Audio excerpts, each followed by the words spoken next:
रहनुमाई करने वाले अल्पसंख्यकों को, तमाम साथियों को कहना चाहूंगा, आपने मुसलमान भाइयों को यूज एंड थ्रो किया है, आपने वोट लेने का काम किया है।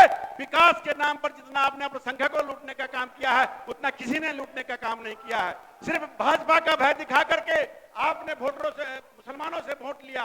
मैं कहना चाहता हूं कि एनडीए की सरकार, भाजपा की सरकार जब बनी है देश के अंदर और राज्य के अंदर, तो अल्पसंख्यक महफूज कर रहे हैं, अपने आप को सुरक्षित महसूस कर रहे हैं। और जितना उनके विकास का काम हो, चाहे वो मदरसे का काम हो, चाहे वो कब्रिस्तान का काम हो, चाहे उनके शिक्षा का काम हो, जितना काम अल्पसंख्यक विभाग ने किया है, जमा भाई यहाँ बैठे हैं, एक एक काम को निपटाते हैं। मैं इनको भी धन्यवाद देना चाहूंगा। माननीय अध्यक्ष जी, मैं आपको स्पष्ट कर देना चाहता हूं, एनडीए की सरकार है जो संभव है। और इन लोगों की उपयोग की जो सरकार थी, गरीबों को चूसने का, लूटने का काम किया। आज जनता को सम्मान मिल रहा है, जनता का नाम हो रहा है, बिहार का नाम हो रहा है, तो माननीय प्रधानमंत्री जी और माननीय मुख्यमंत्री जी के नेतृत्व में हो रहा है, हमारे दोनों डिप्टी सीएम के नेतृत्व में हो रहा है। मैं स्पष्ट कर देना चाहता हूं कि ग्रामीण विकास विभाग के द्वारा जिस तरह से संरचनाएं तैयार की गई है, गरीबों को लाभ मिल रहा है। ग्रामीण विकास के मंत्री जी से आग्रह करना चाहूंगा, समय कम है, मैं आग्रह करना चाहता हूं कि मेरे औराई विधानसभा क्षेत्र के अंतर्गत जो वैसे गरीब सुयोग श्रेणी परिवार के लोग हैं, उनका पोर्टल में नाम चढ़ जाए।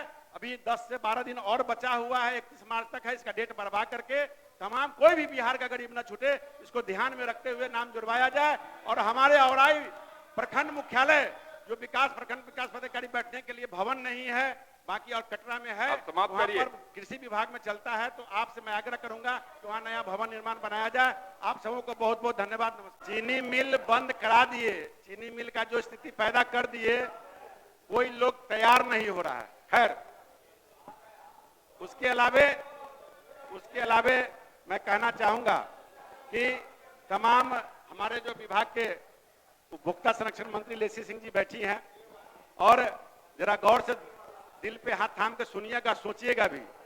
पीडीएस जन वितरण प्रणाली के अंतर्गत पहले की जो सरकार हुआ करती थी, पहले के जो पीडीएस की व्यवस्था थी, उस पर मैं 2 लाइन बोलना चाहूंगा कि जब मुझे याद है कि हमारे पिताजी मुखिया प्रमुख हुआ करते थे, हम लोग बच्चे थे छोटे छोटे, मुन्ना जी भी जानते हैं इस बात को, और मतलब जनता को पीडीएस दुकान क्या होता है सिर्फ होली और दिवाली में पता चलता था।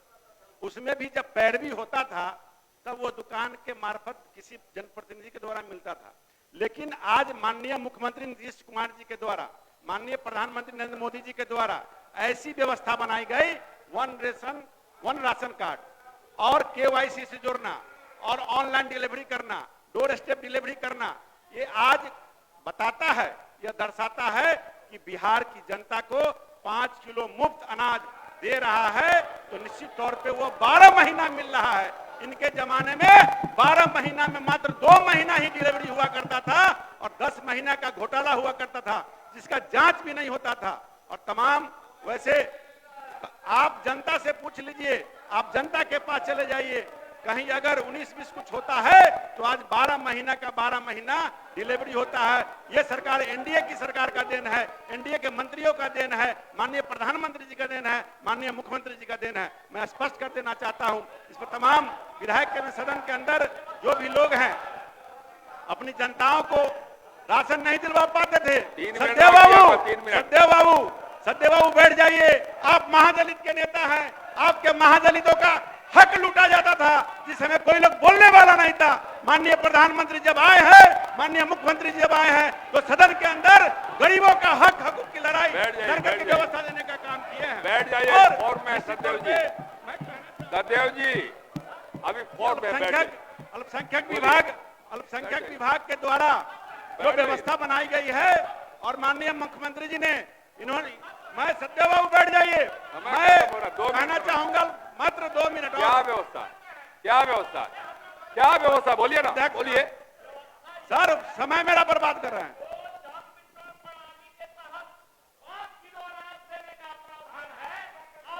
अपनी पार्टी की ओर से बोलिएगा, बोलिए रामसूरत जी, बैठिए, बैठ जाइए। आज सदन के अंदर सभी सदस्यों के हक की बात मैं कह रहा हूं कि सरकार, भारत सरकार या बिहार सरकार उन गरीबों का घर बनवाना चाहती है लेकिन उस जगह पे जमीन नहीं उपलब्ध होने के कारण उन लोगों का भी आवास योजना का काम रुक जाता है। तो मैं आग्रह करना चाहूंगा अपने मंत्री जी से और सरकार से भी कि वैसे लोगों का भी सर्वे हो और उनको जमीन आवंटित करा करके उनका भी घर बन जाए, नहीं तो फिर सर्वे जब पोर्टल बंद हो जाएगा तो फिर वे वंचित रह जाएंगे। ऐसी प्रक्रिया बनाने की आवश्यकता है।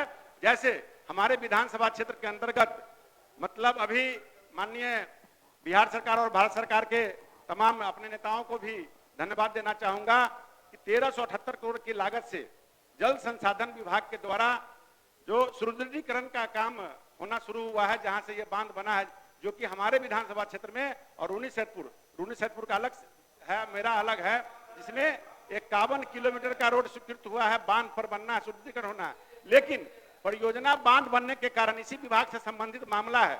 हमारे इसमें सबसे बड़ा मुद्दा है माननीय अध्यक्ष महोदय कि जो गरीब भूमिहीन सुयोग्य श्रेणी के लोग दोनों बांध के बीच में जो 192 किलोमीटर के दूरी के अंदर है, और इससे मेरे अपने विधानसभा क्षेत्र के बारे में बोलना चाहूंगा कि 51 किलोमीटर दोनों तटबंध मिला करके है, 27 दूनी 54 किलोमीटर और ये रिंग बांध भी उसमें है। वैसे लोगों का आवास योजना का लाभ नहीं मिला है, वैसे लोगों को जमीन नहीं मिल पाया है। तो मैं आग्रह करना चाहूंगा, जल संसाधन विभाग के मंत्री भी बैठे हैं, ग्रामीण विकास के मंत्री बैठे हैं, राजस्व मंत्री भी बैठे हैं, तो एक चिन्हित करके पायलट प्रोजेक्ट के तहत, क्योंकि बांध पर काम होना है, सामने चुनाव है, तो निश्चित तौर पे मैंने डीएम को पत्र भी लिखा है, विभाग को भी लिखा है, सबको लिखा है, प्रोजेक्ट बना करके इस आवास योजना के तहत महत्वपूर्ण विभाग का बजट है, तो ऐसे गरीबों को भी जमीन 3-3 डिसमिल 5 डिसमिल दे करके बसाया जाए, जिससे कि आगे विकास का भी काम हो, गरीबों को भी लाभ मिल सके। शादी का फर्नीचर सेट 34,500 से स्टार्ट। AFZ फर्नीचर के ऑफिशियल YouTube चैनल पर विजिट करिए विशेष जानकारी के लिए और परचेज करिए बिहार के सबसे बड़े शोरूम से।